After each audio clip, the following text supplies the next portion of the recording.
So, hello. In this video, I want to solve this Taylor series worksheet. Solve the exercises in here. Okay. And hopefully you've tried it, but if not, we can do it sort of together. Right. So in this first section here, we talk about the calculus of power series. So what do I mean by that? I mean that we are going to view power series. Here's a good power series right here. We're going to view power series as functions. And as usual, x is the name of our input. So for example, if we think of this as being a function f of x, then we can shove in x equal to 0.8 by putting 0.8 in place of x right here. Okay. The number is a sub n. These are coefficients. They're real numbers, as is the center, c, also a real number. Okay. So this is a function. And like any other function, or like, not any other function, but like the functions that we've been studying in Calc 1 and Calc 2, we should know how to take derivatives. And that's what I mean by this differentiating power series thing. Because we're going to view power series as functions, we should know how to take their derivatives. And it's very simple. Okay? The way that we take derivatives of power series is to simply take the derivative of each of the terms and then just take the sum of all of those. And so if you think about what that is equal to, well, because the constant term here corresponds to when n is equal to 0, obviously d dx of that constant term will be 0.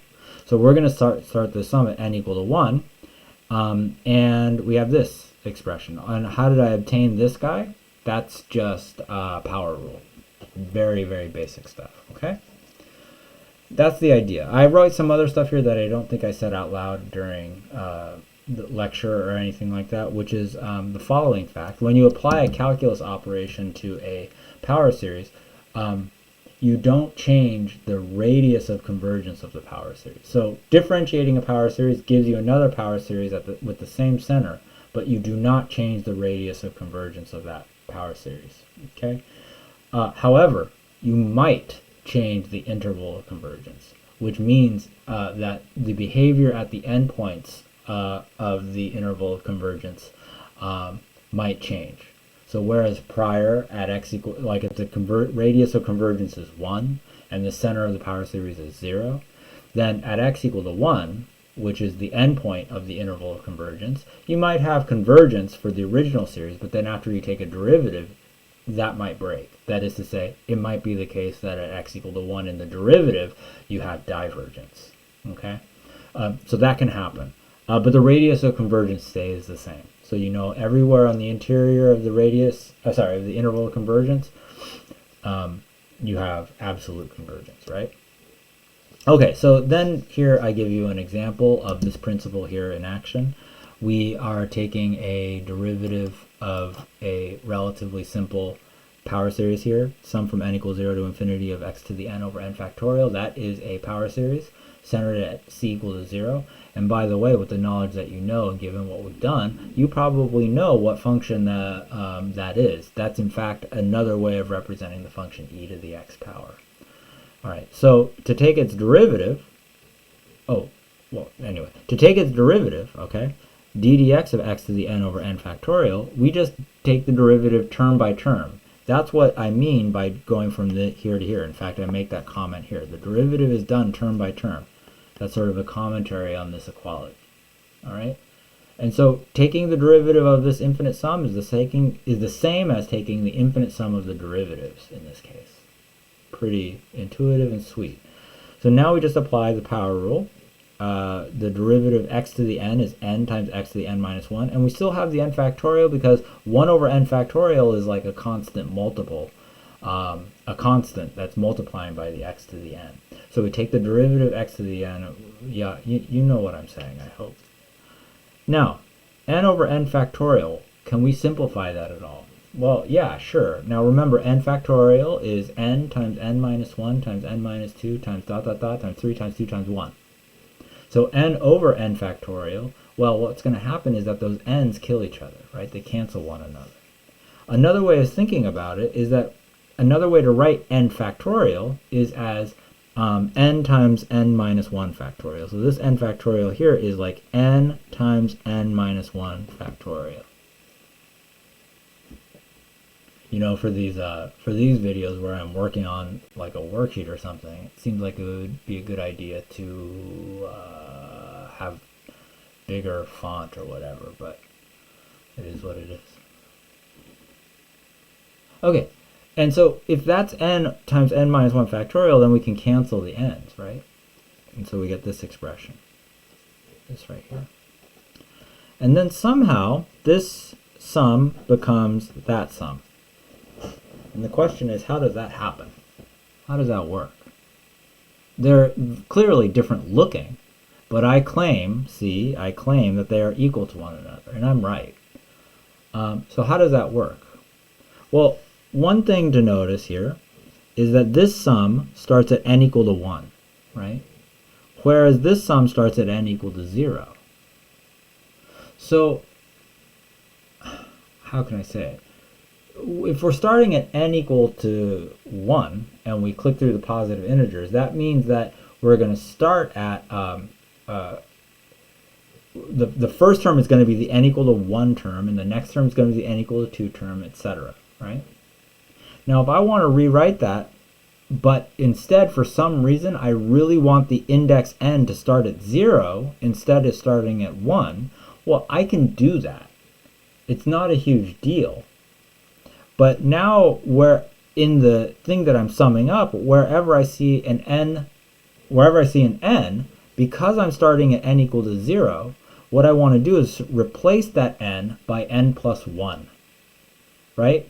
Because what if n is 0 here, if 0 is going to be the first term of my new sum, right, then what I want to do is replace in this expression here the n by n plus 1, so that up here it will start at 1. Does that make sense? This is called reindexing. I mean, probably the easiest way to think about it is just to expand this thing out a little bit, right? Like if you write out the first few terms of this, when n is equal to 1, what do we get here? We get x to the 0 over 0 factorial, right? Because n minus 1 is 0. N minus 1 is 0. N minus 1 factorial is 0 factorial, which is 1. So the first term here is 1. The next term is when n is equal to 2, but that's just x to the first power over 1 factorial, which nobody writes, but for some reason I'm writing it. The next term is going to be x squared. This is when n is equal to 3, by the way, for this index n, over 2 factorial, etc. Well, of course, we could just equally well start this at n equal to 0, right? So in the exercise here, it says, explain why the final step here is valid. The process in this final step is called reindexing. So why is this step valid? Well, you know, we can sort of think about it maybe a little bit more generally, okay? Like, suppose that, do I want to be general about it, or do I want to just sort of explain it?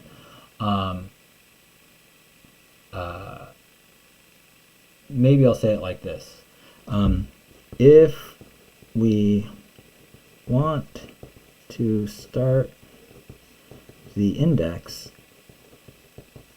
at 0 instead of 1, we should replace all instances of the index n with n plus 1. Oh, sorry about that. You couldn't read any of that, so I was focused on my writing. Sorry, there's some hair on there. Yeah, if we want to start the index at 0 instead of 1, we should replace all instances of the index n with n plus 1. Okay, and if we do that to this sum here, that'll give us what we want. All right, so that would, to me, was a pretty good explanation for what's happening in 28.1. Let's move on. So 28.2, can you see this? No, you can't. 28.2, let's compute the derivative of this power series. Well, what we learned on the previous page is that to take the derivative of a power series, you just take the term-by-term derivative of the sum. So this, what we want is d dx of this crazy thing here. Negative 1 to the nth power divided by 2n plus 1 factorial times x to the 2n plus 1. So we're going to take the derivative of this. Now, and the rule that we learned on the previous page is that to take the derivative of a power series, you take this power series of the derivative of the terms. Okay, you take the term-by-term derivative. That's the sort of thing that I've been saying. So this is the same thing as the sum from n equals 0 to infinity. Can you see this? Of d dx of this craziness here.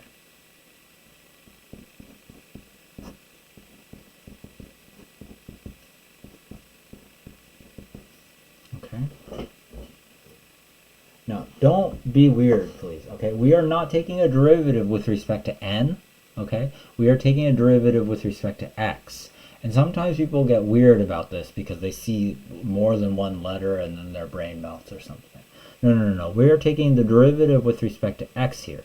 So if we're taking the derivative with respect to x, these n's are some fixed number determined by the value of this index, right? So as far as x is concerned, this is like a constant. Okay, this negative 1 to the n over 2n plus 1 factorial is a multiplicative constant. It's what's playing the role back here in this sheet of a sub n, or maybe more accurately a sub 2n plus 1, because this is in front of the 2n plus 1, x to the 2n plus 1. Now, what does this become? Well, if we take the derivative, because this is a constant, we forget about it. We can think about like moving it in front of the derivative if we want. Then take the derivative of x to the 2n plus 1.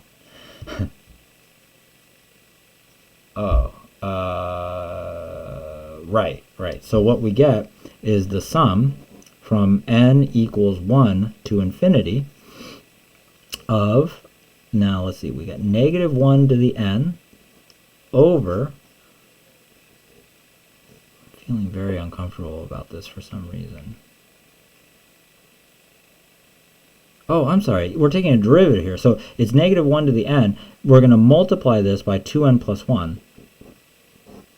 For some reason I was stuck on taking a, for some reason I got stuck in my brain on taking a integral. I don't know why. We get this here, and then we have x to the 2n power. Do you all agree with that?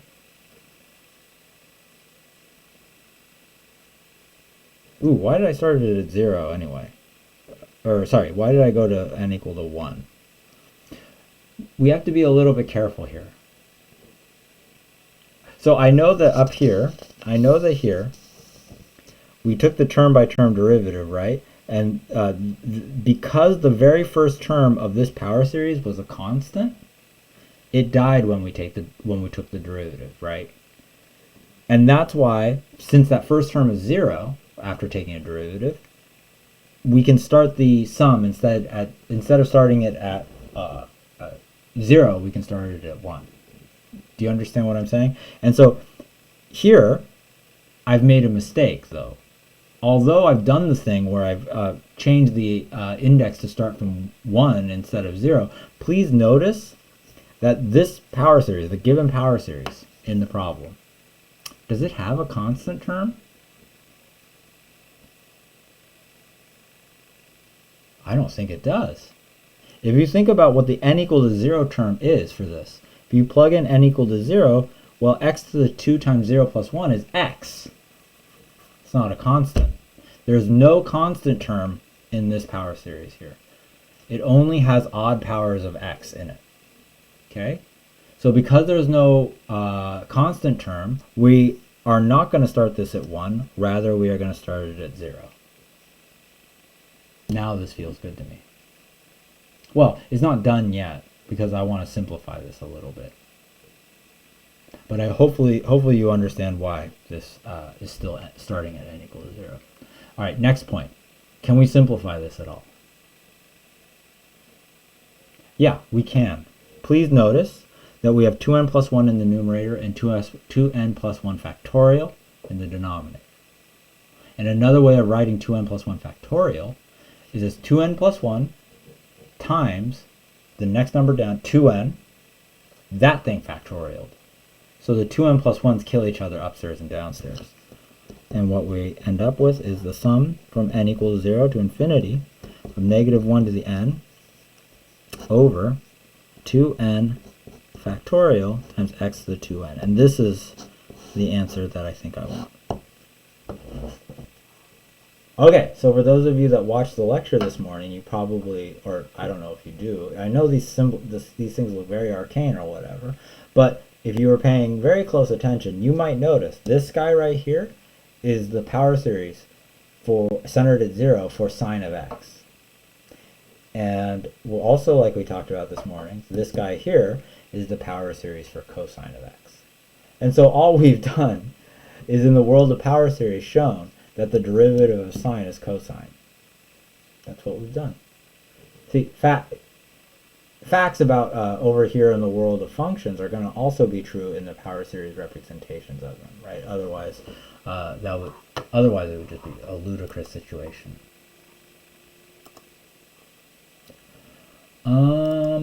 Let's see what else to say. Sorry.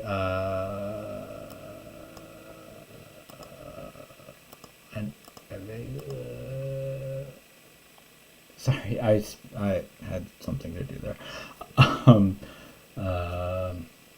Good. So this box right here is about integrating power series. All right. And then I ask you to consider this power series here. This one, negative 1 to the n times x minus 1 to the n power. So this here is a power series which is centered at positive 1. That's its center. All right. In fact, you might notice that this is a geometric series. This is a geometric series. It looks like negative x minus 1, negative, I don't know why I'm not writing on this paper. This is the same thing as the sum of negative x minus 1, the whole thing to the nth power. So this thing is geometric.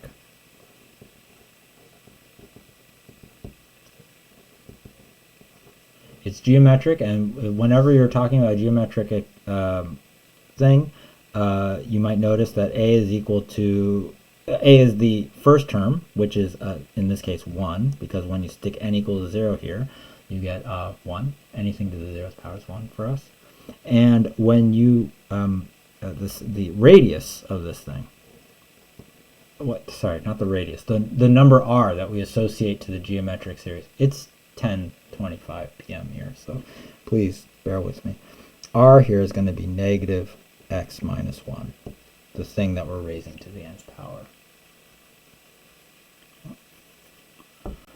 Okay, so that's a little bit of an elaboration on this example here, but what we see is we integrate term by term. Okay, it's just like the case with derivatives, integrating the same way. We just integrate term by term, and that's what I've done here. I've incremented the exponent by 1, and I've divided by the new exponent. And of course, we have the additive constant of integration, which is the c here. We're going to still have that. Okay. All right. So now we're going to find the antiderivative, or find an antiderivative of this guy. Now, for the astute among you, okay, you probably know what's going to happen. If you're looking at this, you might glance a little bit up at the paper and see that these two series are in fact the same. This one here and that one there. Okay, so what we're going to do is take the antiderivative of this series here. Okay, but taking an antiderivative of this series here means that we're going to undo the derivative that we did here in this exercise. So if we were feeling very cheeky, what we would do is just say, oh, well, I'm just undoing the derivative, right? So that must be an antiderivative. And you would not be wrong at all. I mean, that's just legit, right? But let's do it the term by term way. So the integral of, and maybe this is like verification that this works. So it's pretty clear, right? Negative 1 to the n over 2n factorial times x to the 2n. So this is equal to the sum of the integral. And this is equal to the sum. So now we're going to integrate this. And by the way, I forgot a dx. Did I remember the dx here? I did. Dx. So this is a really easy integral, okay? Because this is just the power of x, namely x to the 2n, times some constant multiple. Don't be weird about the n. It's just some dumb constant, okay? So this is going to be in the integral negative 1 to the n over 2n factorial. We're going to multiply this by the new exponent. The new exponent is going to be 2n plus 1. So we divide here by 2n plus 1. And we can't forget our plus c, which for now I'll write right there. Now, is there any way that I can simplify this? Yes. Notice 2n factorial times 2n plus 1, that's the same as 2n plus 1 factorial.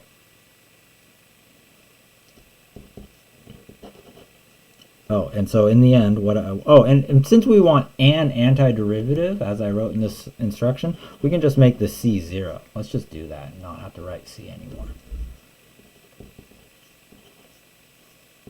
And so what we're left with is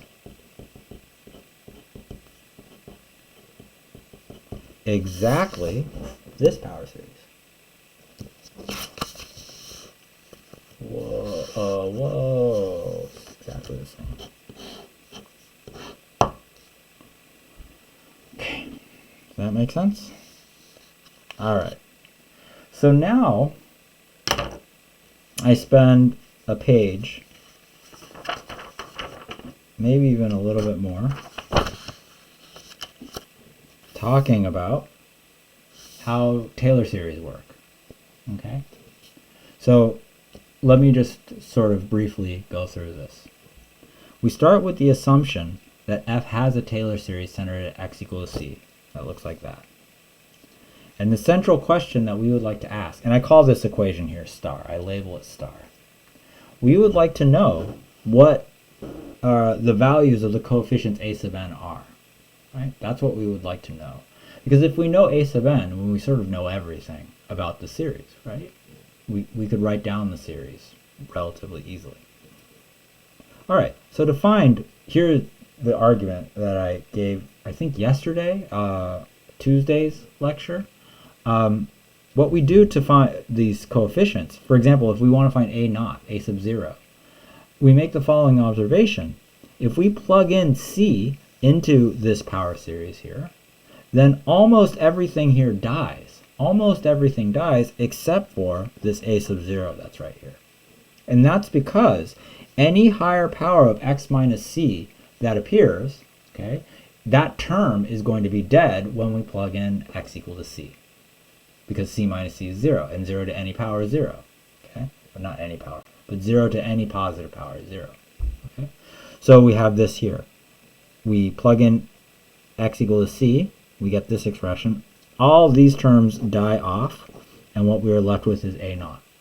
And so we get this equality. F of c is equal to a naught.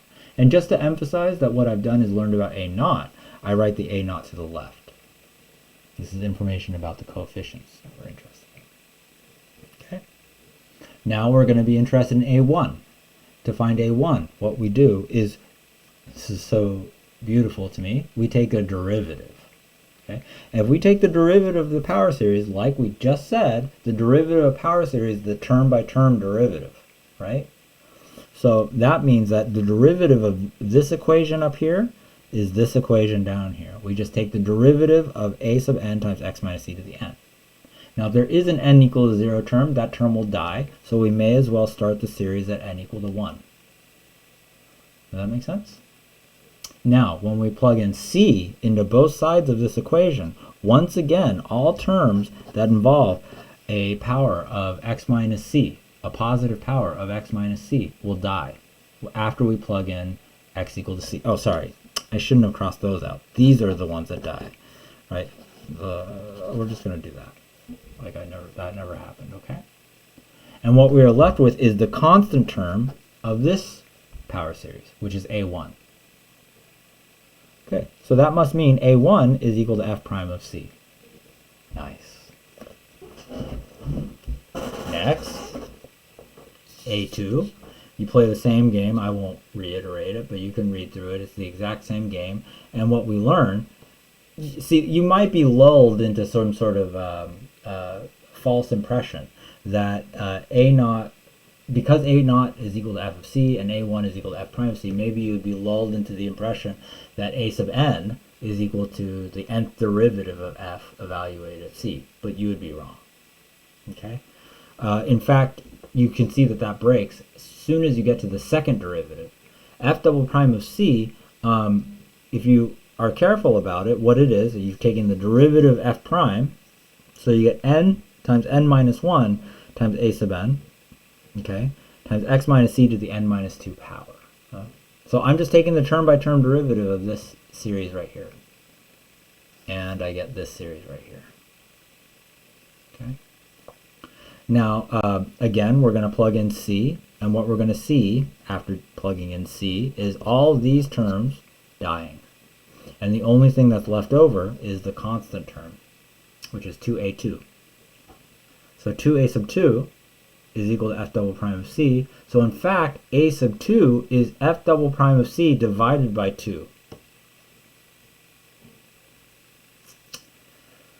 Following the ideas above in this exercise, find a formula for a sub 3. This is what I should find, right? Okay, let's do it. F of 3, so the idea is that I'm going to take f of 3 of x, the third derivative, in other words. That's a 3 there, people. I'm going to take the third derivative. That means I'm just going to take the term-by-term derivative of what I see here. So that's going to be the sum from n equals 3 to infinity of n times n minus 1, those are just constants, and then I'm going to export an n minus 2 in front. Nice. A sub n, now it's going to be x minus c to the n minus 3 power. Okay? Now, if n is 3, that is to say the first term of this infinite series, then this power here is 0. So that's my constant term. But if n is anything bigger, if n is 4, for example, then we get higher powers of x minus c here.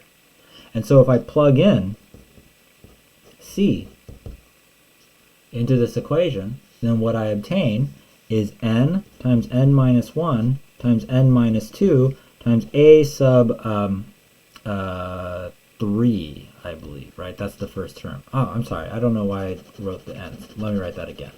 What I get is 3 times 2 times 1, right? 3 is n, 2 is n minus 1, and 1 is n minus 2. Remember, I'm thinking just about the constant term. And we multiply this by a sub 3. But that's the only thing. Okay. So then what's a sub 3? Well, it's exactly what I told you it was. It's the third derivative evaluated at c divided by 3 times 2 times 1, which is another way of writing 6. But by the way, of course, the point, that's another way of writing n factorial. Okay, so then in 28.5, I guess I ask you to generalize, be a little bit more general. So what I'm asking you to do here is to fill in the following table. So here's k, and what I would guess I want you to do for some weird reason is to take the kth derivative of a sub n times x minus c to the nth power.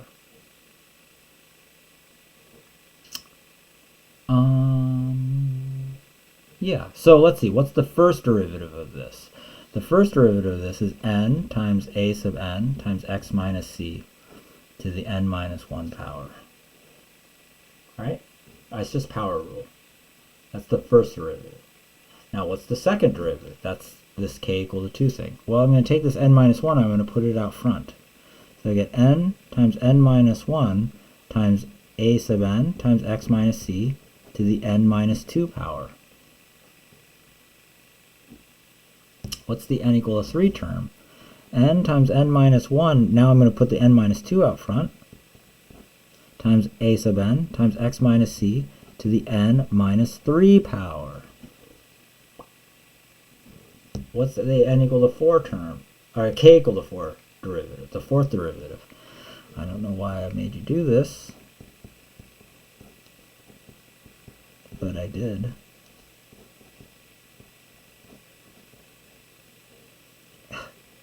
N minus 4. Okay, so we see the thing that we're subtracting from the power n is the same as the number of derivatives. Okay, so what will it be when we do the nth derivative? The nth derivative is going to be the product of all these numbers descending all the way down. We're not going to get to n minus n, right? We're going to get to n minus n plus 1. Or, sorry, no, n minus parentheses n minus 1. Does that make sense? So this is going to keep going. I have no, really should have given you more space here, but actually I'm doing the same thing that I criticize students for doing sometimes, which is not like modulating the size of their writing as appropriate for given the forum. I really should have made this box bigger. I'll do that because I can do that. And so what we get here at the very end is 1, right? This is going to go 3 times 2 times 1, and then we're going to have a sub n. And that's it. There's no x minus c because the x minus c gets raised to the n minus n power. You can see how the pattern here. As k increases, we see the kth derivative. We see that k appearing right here as the number that we're subtracting from the n. So when we're taking the k equal to n derivative, the nth derivative, right, it just completely vanishes because x minus c to the n minus n is 1. So we get that, and that very quickly means this here, which is very important because we summarize all of our hard work here in the Taylor series. So if we're given a function f, which has derivatives of all orders, that's just a little bit of a technical thing, we can construct the Taylor series, which is this guy, where the f parentheses n thing denotes the nth derivative of f. And I guess I also make the notational warning, or whatever, that the 0th derivative of f is just f of x. So, okay. And then I say this thing that's a little bit wishy-washy. Under almost all circumstances you will encounter, if x is in the interval of convergence, then this series here converges to the value of f of x, which is remarkable. I mean, that's an amazing fact. To take a function and express it as a series is amazing. But it's true, okay? It's totally true. What you can do, if you don't believe it, is to like use a computer. Crank out the first million terms of something like this. And you'll see that it all works out, okay? Yeah, cool. Alright, so then I give you an example where we compute a Taylor series. And I won't belabor this. I can see I'm already kind of running in time, but here I compute for you the Taylor series of e to the x centered at 0 in this example. And because the nth derivative of e to the x is itself, it's very easy to write down the Taylor series. That means that the nth derivative of e to the x evaluated at 0 is equal to e to the 0 for any n, and so that means it's always equal to 1. In general, when you do this, you might have an expression which depends on n in some way. Yeah, that can happen. And we'll see that happening in later examples. And so that means that a sub n, as per this formula here for the nth Taylor coefficient, is given by 1 over n factorial. And so that means that e to the x is the sum from n equals 0 to infinity of 1 over n factorial times x to the n. All right. Now we want to find the interval of convergence of this guy. So this is like a problem that we've done before. I mean, the sort of problem that we've done before. What, of course, we're going to use is the ratio test as applied to the absolute value. So we're going to apply. Oh, no. I'm sorry. That's right. We had a sort of specialized criterion that we used. What was it? It was us looking at the limit as n approaches infinity of the absolute value of a sub n plus 1 over the absolute value of a sub n, right? And wasn't that equal to 1 over the radius of convergence? This is the fact that we want to use. Well, what's a sub n? What's a sub n? Yeah, what's a sub n here? Well, a sub n is always the coefficient in front of x to the n in your power series. Okay? So this is equal to the limit as n approaches infinity of the absolute value of a sub n plus 1. So that's 1 over n plus 1 factorial. And strictly speaking, we're taking the absolute value of that. And we're going to multiply that by the reciprocal of 1 over the absolute value of a sub n. Sorry, the reciprocal of the absolute value of a sub n. I vaguely know what I'm talking about. That is that's going to be the absolute value of n factorial over 1. Now, please acknowledge that n factorial is always a positive quantity. 1 is a positive quantity. So this is equal to the same thing as the limit as n approaches infinity of n factorial over n plus 1 factorial. In other words, we can drop the absolute value of ours, no sweat. Now, what's that? Hopefully you have enough experience now and seen this enough times that you know that this simplifies to 1 over n plus 1. Which means, oh, and by the way, as n goes to infinity, 1 over n plus 1 goes to 0 because the denominator blows up, the numerator stays the same, constant. All right, are we happy with all of that? Good.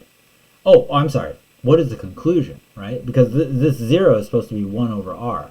And remember, we stipulated that if this limit is equal to 0, that means that the radius of convergence, r, is equal to infinity, which means that the interval of convergence is equal to the interval from negative infinity to infinity.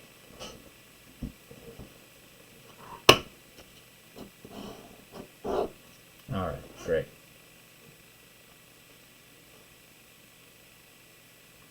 Then I launch into a discussion in this example here of finding the Taylor series of cosine of x. Okay, and I think I did this in the lecture today, right? Where we took higher and higher order derivatives of cosine of x and plugged in x equal to 0 into those, and noticed that we got a certain pattern. I don't remember if I did cosine or sine during the lecture. I guess here I'm doing cosine. In any case, we get this thing here. We get the 1, 0, negative 1, 0, 1, 0, negative 1, 0, 1, 0, negative 1, 0 thing happening. Okay? And what we want to do is figure out a way that we can take all of that data and assemble the Taylor series out of it. Yes. So it turns out that the right way to write these coefficients is as negative 1 to the n over 2n factorial. So because the odd values of k are always going to be 0, a sub n, if n is odd, okay, a sub n if n is odd is always going to be 0, right? So we don't want to have any, so what we're going to do is basically write the series without those odd terms in there. That's why we see x to the 2n up here. 2n, if you think about what it is, the sequence 2n, that's the sequence of odd numbers, right? Starting at 0, sorry, that's the sequence of even numbers. Starting at 0, we get 0, 2, 4, 6, 8, etc. So 2n is the sequence of even numbers. So notice then, we're not going to have any odd powers of x here, which is the right thing because we see the derivative of cosine of x, the kth derivative is going to be 0 whenever k is odd. There are no odd coefficients in here for cosine of x. And by the way, this is very much related to the fact that cosine of x is an even function, has symmetry, a 180-degree symmetry about the y-axis. Okie doke? In any case, we organize these coefficients in this way, in this manner. All right? And we get this expression. Right, so, because the we're only going to be concerned with the even terms, we can just go ahead and replace the usual to the nth power thinger by 2n. And hence, since a sub n is equal to this guy, we're sort of thinking about what a sub 2n is. So we're going to replace that n by 2n. Yeah. Now, if we're replacing n by 2n, that's why we see the 2n factorial here. All right. And if we look at the 2nth derivative of cosine of x evaluated at 0, the 2nth derivative, it bounces between 1 and -1. And the 2nth derivative depends, is 1 or -1, depending on whether n is even or odd. It's 1 when n is even. 2 times 0 is 0. 0 is even. It's -1 when n is odd. 2 is equal to 2 times 1, and 1 is odd. That's why I get -1 to the nth power. Now, in exercise 28.7, I ask you to verify that the Taylor series is consistent with the table of values here. So I would say that the easiest way to accomplish this is just to write out the first few terms of this guy.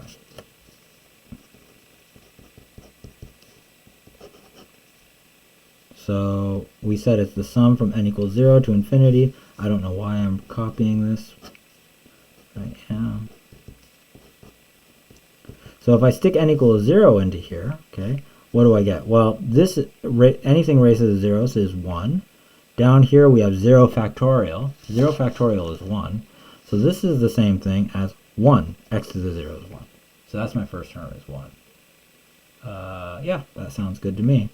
What's the next term? The next term is when n is equal to 1. If n is equal to 1, oh, sorry, no, so that's not going to be a plus. That's going to be a minus. If x is equal, n equal to 1, we get minus 1 over 2 factorial. 2 factorial is 2. And x to the 2 times 1 power, that's x squared. The next term is going to be when n is equal to 2. So this is going to be positive 1 over 4 factorial. And I'm just going to write 4 factorial. I mean, I know it's 24. That's what it's equal to. It's 4 times 3 times 2 times 1, but I'm just going to leave it like that. X to the 4th power, right? Yeah. And then minus 1 over 6 factorial, right? X to the 6th, etc. And so remember that these numbers here in front of the x's, these numbers here, oh, including this minus sign, very important. Wow, goddamn. Including the minus sign when they occur are shit, my arm is really hurting. These coefficients here are the a sub n's. Oh, sorry, they're no. These are supposed to be the I'm sorry. This is a sub 0. This is a sub 2. This is a sub 4. This is a sub 6, right? And what are these supposed to be by our formula? This is supposed to be the 0th derivative of f evaluated at 0 divided by 0 factorial. This is supposed to be the 2nd derivative of f evaluated at 0 divided by 2 factorial. This is the 4th derivative at 0 divided by 4 factorial, etc. And we can see it all works because the 4th derivative, for example, right? The 4th derivative of cosine at 0 we said is 1. That 1 is the same as the 1 here. I'm making a mess, but I'm just trying to make the point, okay? The second derivative of f at 0, we can see by this table, is -1. And that's what we see here, this -1 right there. Okay? And the 0th derivative is 1. That's what we see.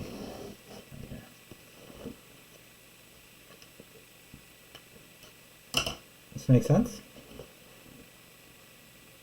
Okay. That's 28/7. Whoa, this is a long one. Why did I do this to you? Alright. Exercise. Let's find the Taylor series of sine of x, centered at x equals 0. But instead of doing what we did above for cosine of x, let's instead realize that we can find the Taylor series by taking the derivative of cosine of x by differentiating term by term. Hold up. Didn't I do this? Oh no, here I took the derivative of this guy, but I never took the derivative, I guess, of this guy. So I guess we'll do that. Yeah, so let's do that. So we're going to take the derivative of sine of x. I really feel like we did this at some point. Did we not? Oh no, we told, what? Oh, I see, we're finding the derivative of cosine of x. Okay, this is a little bit trickier. This is indeed a little bit trickier. So let's do this. So if I take the derivative of sine of x, I mean, I wrote these problems. I don't know what I'm doing. We're going to take the derivative, rather, of cosine of x, right? We're going to take the derivative of cosine of x. So d dx of cosine of x is equal to d dx of what? Of this power series that we just found. This one. Oh, you can't see that. This one. We're going to take d dx of that. So that's d dx of the sum from, where did it start? 0 to infinity of -1 to the nth power divided by 2n factorial times x to the 2n power. Oh, you can't see any of that. Okay, that's the power series we found for cosine of x. Hopefully you understand that. Okay. Now what we're going to do is take the derivative. So this is going to be the sum from n equals, well now n is going to, so remember the constant term here is going to die. The constant term is when n is equal to 0. We do have a constant term now. So if n is 0, this is x is 0, so that's a clear indicator we have one, a constant term. So we start at 1 and we go to infinity. And then what we have is -1 to the nth power divided by 2n factorial. And then we're going to take the derivative of x to the 2n. Remember, this is just, oh, I'm sorry. We're taking a derivative right now. This is the derivative of x. So now the derivative of x to the 2n is just 2n, and I'm going to put that in the numerator, times x to the 2n minus 1 power.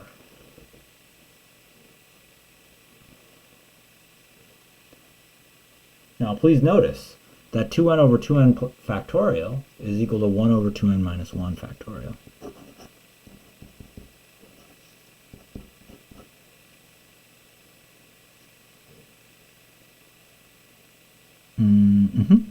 Okay, I'm happy. What am I doing? N divided by 2n minus 1 factorial, and then we have x to the 2n minus 1. Now, what have we got here? So, I give you a hint that you may need to re-index, right? Because this expression that we have here and the one in the box, they look a little bit different, don't they? They look a little bit different. So what we're going, and one key difference that we see is that n starts at 0 here, whereas n starts at 1 here. So we are going to force a situation in which n starts at 0 in this problem, for this series. And if we do that, we have to replace all the n's that we see by n plus 1. So this is going to be the sum from n equals 0 to infinity. Now I'm going to replace these n's here by n plus 1.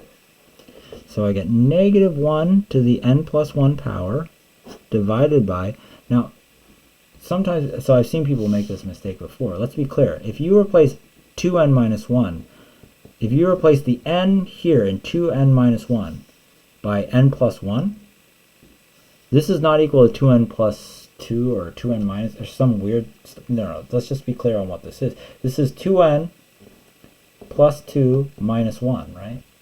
But that's just 2n minus, or 2n plus 1, right? So this becomes 2n plus 1 factorial. And similarly, this 2n minus 1 will become a 2n plus 1. Now this looks a little bit better than that, right? A little bit, or rather, it's much closer to this guy here. But is it all the way there? Apparently not. Apparently not. I mean, you can see the problem, right? Here we have a negative 1 to the n plus 1 power, whereas in the Taylor series for sine of x that I'm asserting is right, we only have negative 1 to the n. So where is the missing negative sign? Or why do we have, let me say it like that, why do we have an extra negative sign here? Well, it's because, remember how we obtained this. We took the derivative of cosine of x. What is the derivative of cosine of x? The derivative of cosine of x is negative sine of x. It's not equal to sine of x, it's negative sine of x. Right? Yeah. And so what we can do, one way I guess to think about it, is we can divide both sides of this equation. This negative sine of x is equal to this power series. We can divide both sides of this equaling that equation, we can divide both sides by negative 1. And if we do that, we obtain, so divide by negative 1, and we obtain that sine of x is equal to the sum from n equals 0 to infinity of negative 1 to the nth power over 2n plus 1 factorial times x to the 2n plus 1, and lo and behold, this is exactly that cool ass fact there.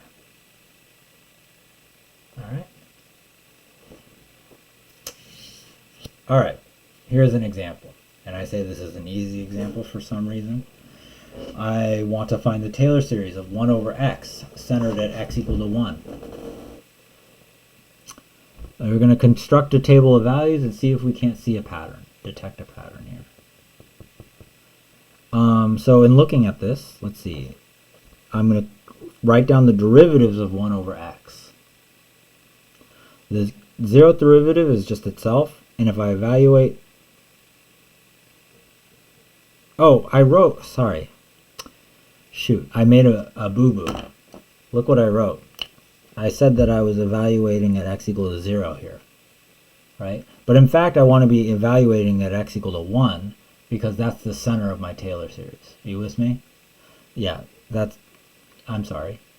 I'm going to fix that. So this should not be 0. This should be evaluating at 1. I apologize for that.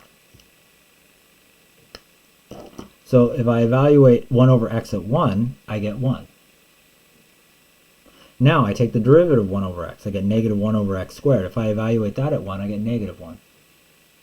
Next, I take the derivative of negative 1 over x squared. And I write this in a fairly evocative way, don't I?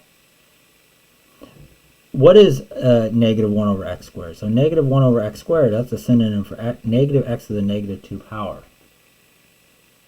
And if I take the derivative of that, the derivative of negative x to the negative 2 power, prime, what I do is I move this negative 2 in front, so the negatives kill each other, but then what I have is 1 times 2 upstairs times x to the negative 3 power, right? I decrement the exponent, I subtract 1 from it. But that's, of course, just the same thing as 1 times 2 times x cubed, over x cubed, and that's why I got this here. And if I plug in x equal to 1, I get 2. I do the same thing. Here's the third derivative. The third derivative, you can, by the exact same kind of argument, you can find as negative 1 times 2 times 3 over x to the 4th. And plugging in x equal to 1, you get negative 6. Then you get 24, negative 127, 20, negative 54, you get 7. And so what's going on here?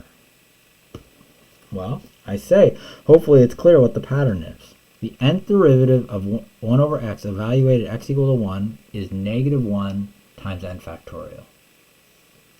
And so, in the Taylor series, the nth coefficient a sub n is negative 1 to the n over times n factorial, which is this quantity, divided by n factorial. So the n factorials, in fact, destroy one another. Okay? And so now we can write the Taylor series. 1 over x is equal to the sum from n equals 0 to infinity of negative 1 to the n times x minus 1 to the nth power. Okay? All right, now, exercise 28.9. I ask you to find the interval of convergence. Holy crow, it's 11. So I'm going to find the interval of convergence for this Taylor series.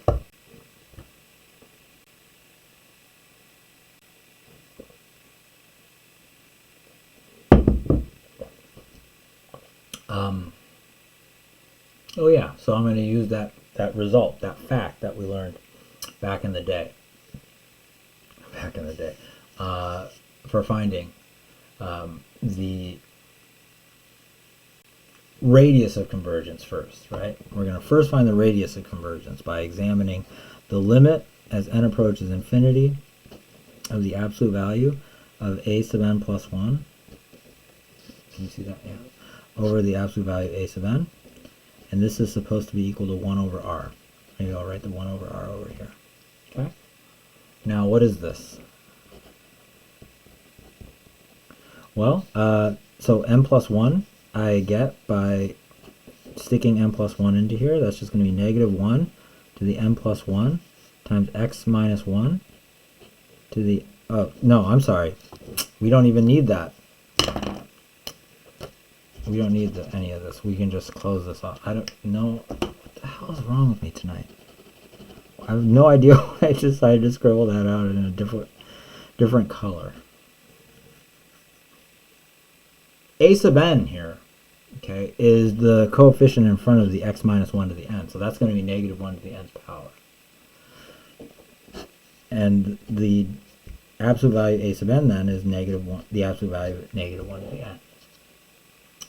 Now, negative 1 to some power is either 1 or negative 1, depending on whether n is even or odd, right? The power is even or odd. So this is just the same thing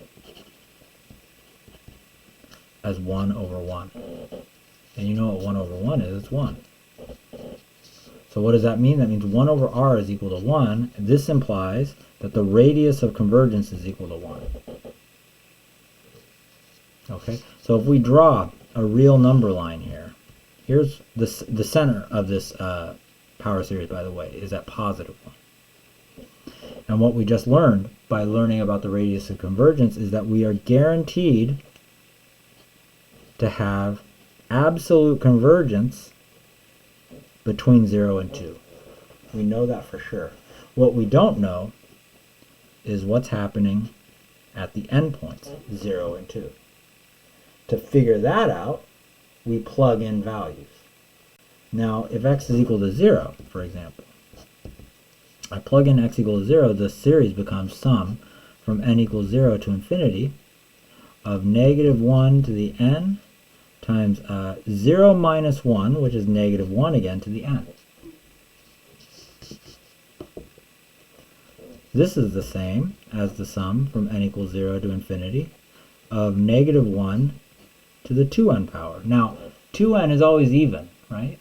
So this is the same thing as the sum from n equals 0 to infinity of 1. Negative 1 to the 2n is always just equal to 1 for any n.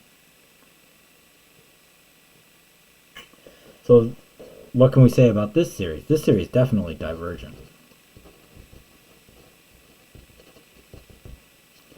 It is divergent for a number of reasons. Maybe you could use the nth term test for divergence. The limit as n approaches infinity of 1 is 1, so it's not 0. So it must be divergent. We can also think about the other endpoint, which is x equal to, sorry, not negative 2, but rather positive 2. If we plug that in, then what we get is the sum from n equals 0 to infinity of negative 1 to the n. And now notice that if we plug in 2, we get just 1 to the nth power, so I won't even write it anymore. And this is also divergent. And that's also by the nth term test for divergence, because what is the limit as n approaches infinity of negative 1 to the nth power? Doesn't exist. dne. Because it ping-pongs between negative 1 and 1 and never settles down on any particular value. All right? So the interval of convergence in the end is in fact 0, 2, no convergence on either endpoint. By the way, we could have figured this out in a different way. We could have figured this out by realizing that this series here is in fact a geometric series. Holy crow, didn't I say this out loud tonight? Look, I said this out loud. Way back over here. In this example, we dealt with exactly this example, and I said this was a geometric series. Okay, and we know that the condition for a geometric series to converge is when the r value, the absolute value r, is less than 1.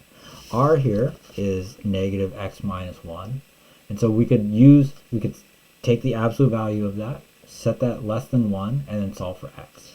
And what we would find is exactly the values of x between 0 and 2 would make that happen. Cool, cool, cool. So that's 28.9. How much more do I have to go here? Wow. Let's use the power series for 1 over x to find a power series for the log of x. We know the integral of 1 over x is the natural log of the absolute value of x. But in the last exercise, we found that the series converges only for positive values of x. Is that true? Yeah, it is. Look, we found the interval. Sorry, can you see that? Why can't you see that right now? Yeah, we found this. See? Could you see any of this? I think you could, right? What is going on? Could you see me writing this? I sure hope so. Anyway, this would be a ludicrous video if that got cut off for some reason. So, point is that this thing is this series here is only convergent for positive values of x, namely for values of x between 0 and 2, right? So the fact that we've got these absolute value bars here, right, doesn't really matter, because the radius of convergence is the same if we integrate. So we're going to integrate the power series that we have for 1 over x. We're going to integrate it, so let's do that. The power series was negative 1 to the nth times x minus 1 to the n. We're going to integrate this, so we get, and of course that's the sum of the integrals. So this becomes c plus the sum of negative 1 to the nth power divided by m plus 1 times x to the n plus 1 power. Easy. And we have n starting here from 0 and running to infinity.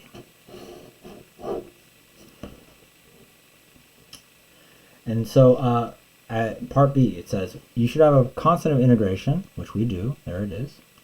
Remember that we found that in part A here, what we've done is found the set of all antiderivatives, right? That's what the indefinite integral is, after all. One of these is log of x. We want to know which one. So the recommendation here is to set the power series that we found here. Oh, and I messed up. We want to set this power series that we found here equal to, sorry, let me slow down. So I messed up in one way because I wrote x to the n plus 1 power. I really wanted to write x minus 1 to the n plus 1 power, right, because that's what I have here, x minus 1 to the nth. And now I'm going to plug in essentially x equal to 1. And if this is supposed to be equal to log of x, well, so that means that the natural log of 1 should be equal to all this garbage. But what is the natural log of 1? The natural log of 1 is 0. On the other hand, this is supposed to be equal to c plus the sum from n equals 0 to infinity of negative 1 to the nth divided by n plus 1 times 1 minus 1 to the n plus first power. And what I want you to notice here is that, in fact, this entire series is 0. This is because if n starts at 0 and clicks through the positive integers, n plus 1 is always going to be a positive power. And so we're going to be taking a positive power of 0, so it's always 0. So this whole thing is just an infinite sum of zeros. So what am I saying in the end? I'm saying c is equal to 0. So therefore, we conclude this, that this box right here is exactly this box, notice, where c is equal to 0. So that's how we obtain that box. Cool, cool, cool. All right. Next section. In the last example, we found the Taylor series centered at 1 for 1 over x. Yes, we sure did. Can we use this result to find a Taylor series for, let's say, 1 over x plus 1? I say yes, absolutely. It happens that we can just replace x in both sides of this this Taylor series. What is the Taylor series? This Taylor series, right here, for 1 over x. We just replace x on both sides by x plus 1. That's what I'm saying. Replace x in both sides of the above Taylor series by x plus 1 to obtain 1 over x plus 1 is equal to, so I'm looking at this box here, I'm going to replace that x right there by x plus 1, and I get negative 1 to the n times x to the n. Is that clear? Right, because I replace the x here by x plus 1. I do the same on the other side. On this side I get 1 over x plus 1, and on this side I get this expression. And if I just work out what this expression here is, I get that. And then I ask, can we use this to find a Taylor series for 1 over x plus 1? I really should write this in the other order. 1 over x squared plus 1. Yeah, just replace x squared here by x, or sorry, the x here by x squared. So we get 1 over x squared plus 1 is equal to negative 1 to the n times x to the 2n power. Yeah? Cool. Can we use this to find a Taylor series for x to the 5th? Sure. We just multiply both sides by x to the 5th. And that's what I've done here. So in other words, like, we can manipulate Taylor series to give us Taylor series for new functions, right? Like if we know the Taylor series for cosine of x, we can find a Taylor series for cosine 3x by replacing the x in the power series for cosine of x by 3x. Right? And I gave you a slip, didn't I, where I asked you to find the Taylor series for e to the negative 3x, right? And there, one of the plays you could have made was to take the Taylor series for e to the x and replace the x there by negative 3x. That's sort of what I mean by a manipulation of the power series, okay?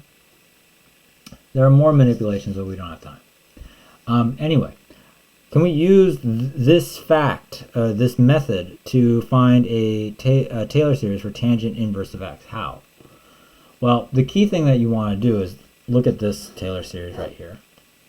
And you want to realize that this 1 over x squared plus 1 is the derivative of tangent inverse of x, right? We use this extensively. I guess what we used more extensively was that the integral of 1 over x squared plus 1, or an antiderivative of 1 over x squared plus 1, was the tangent inverse of x. So that must mean that, well, no, that's good. That's the relationship that we want. We know that the integral of this is that, right? So, yeah, what we can do then is learn that the tangent inverse of x is equal to the integral of 1 over x squared plus 1. Now this is a bit of a fudge. It's not really equal, but whatever. So this is equal to the sum, integral of the sum, from n equals 0 to infinity of negative 1 to the n times x to the 2n. And this is equal to the sum of the integral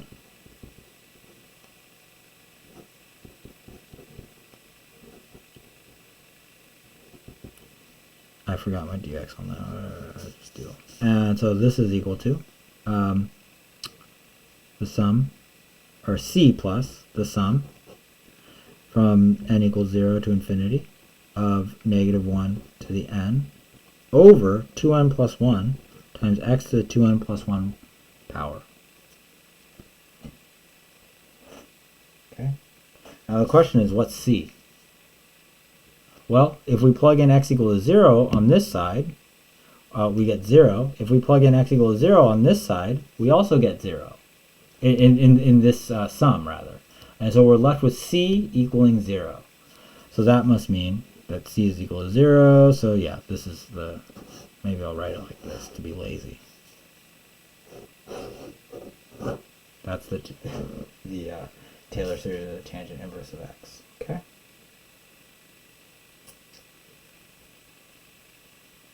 All right. Last page. I'm excited.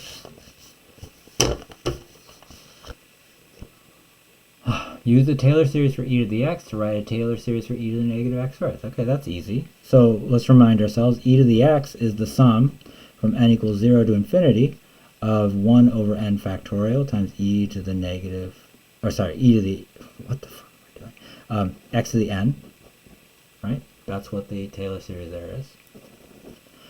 So now I'm just going to replace x on each side by negative x squared. Easy. And I notice a lot of you making this mistake on your slip. The mistake that I think arises here. So if I write this,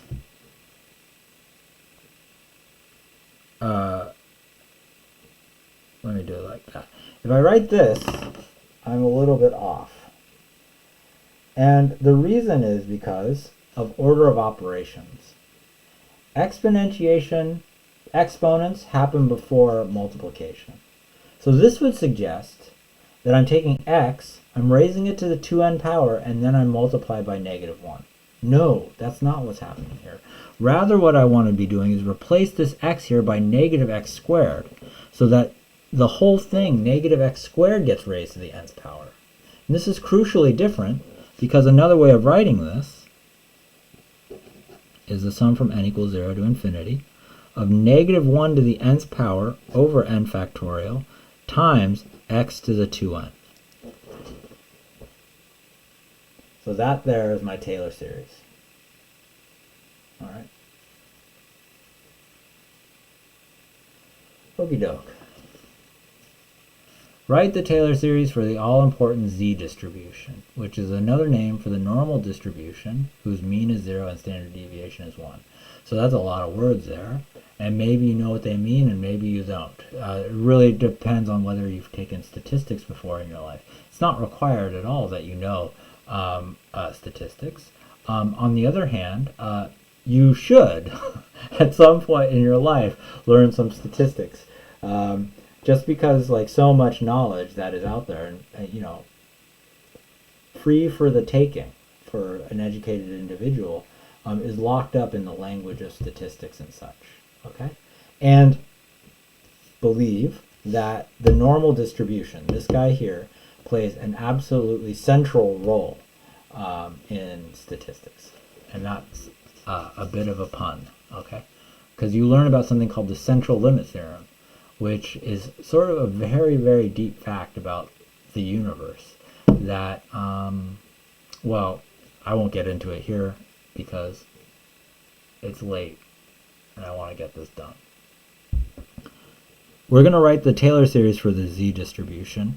The z distribution has this crazy looking formulation here, but because we have now in our pocket the Taylor series for e to the x, and now we have the Taylor series for e to the negative x squared, we can pretty easily find the Taylor series for the z distribution.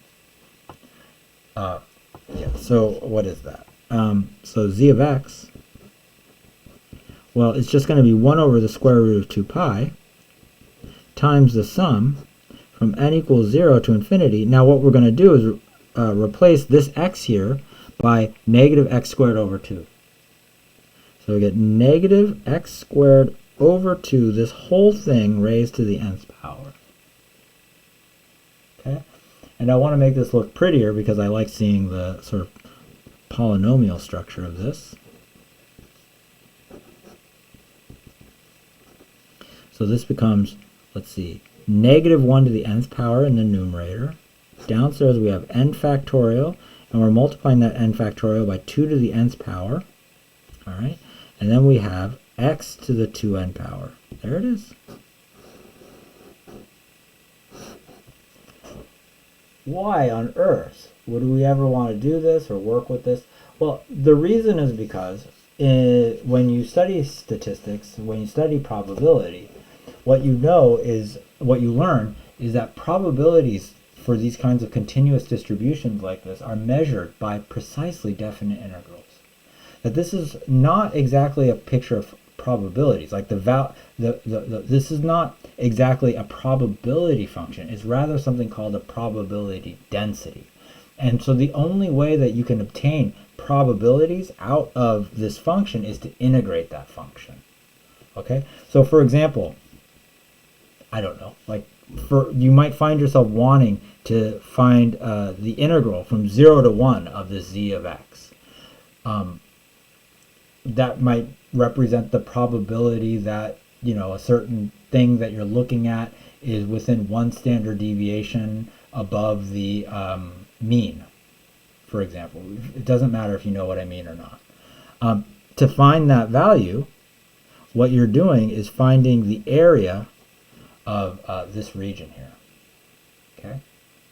So we are very interested in such things because, well, let me back up. So remember, I think back in, I don't know when we talked about this, but it's something that I mentioned, but that I certainly didn't justify in any way. The thing that I mentioned and I didn't justify is that this function e to the negative x squared, though it's incredibly important, has no elementary antiderivative. Like, you cannot write down a finite set of symbols, a finite expression using any of the functions that you know about, which will give you an antiderivative for e to the negative x squared. But you know what you can do? You can write down an infinite series representation for the antiderivative, or the integral of e to the negative x squared. It's freaking amazing. Okay, you can write down an infinite series representation for it.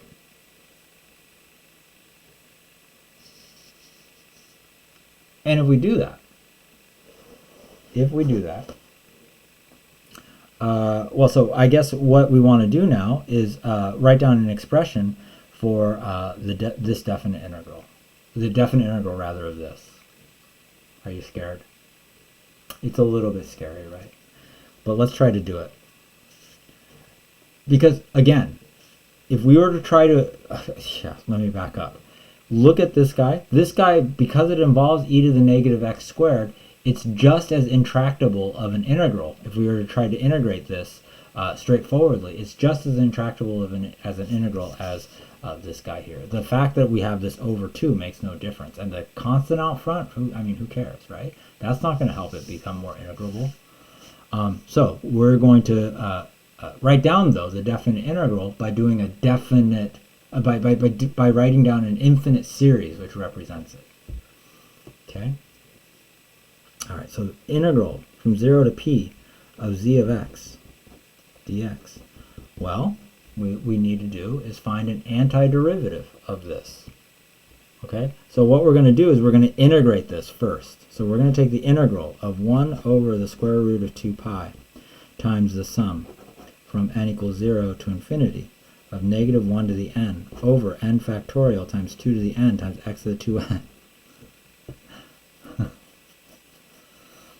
All right, so we're going to integrate this. And of course what we know to do is to integrate term by term.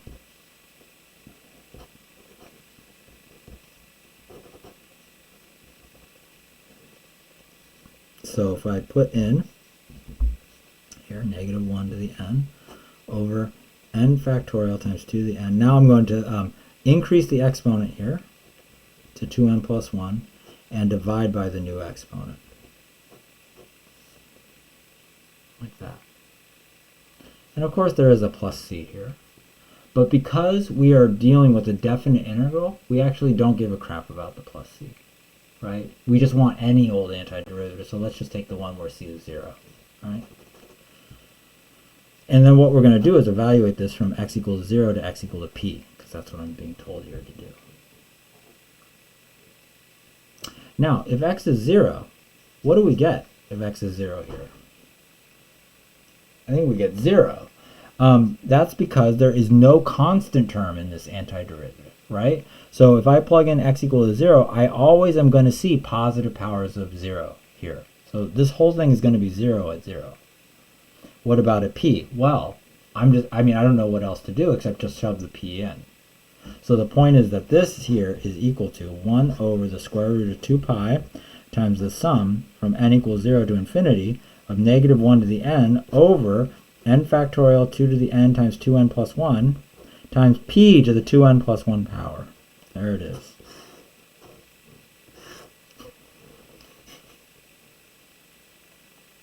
That's it. Oh, you can't see that. There it is. So all I've done is replace the x by p.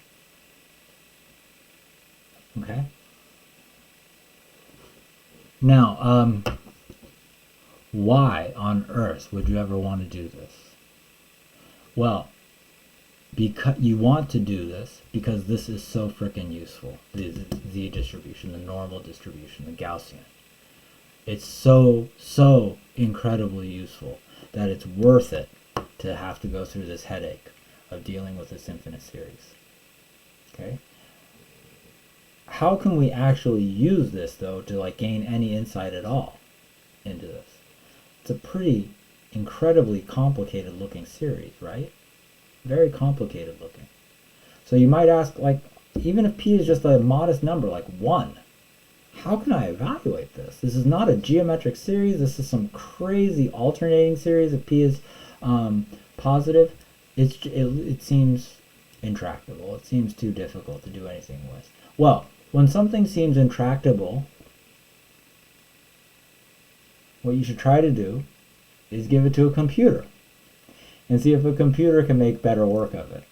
And a computer can, right? Because this infinite series here is going to be very close to all the same crap. This is going to be very, very close to 1 over square root of 2 pi times the sum from n equals 0 to, let's say we put 10 to the 6th power, so that's 100,000. In other words, a finite sum of all of this craziness here. Blah, blah, blah, blah, blah, blah, blah. Do you understand what I'm saying? Like, you can approximate this infinite series here by taking a finite number of the initial terms.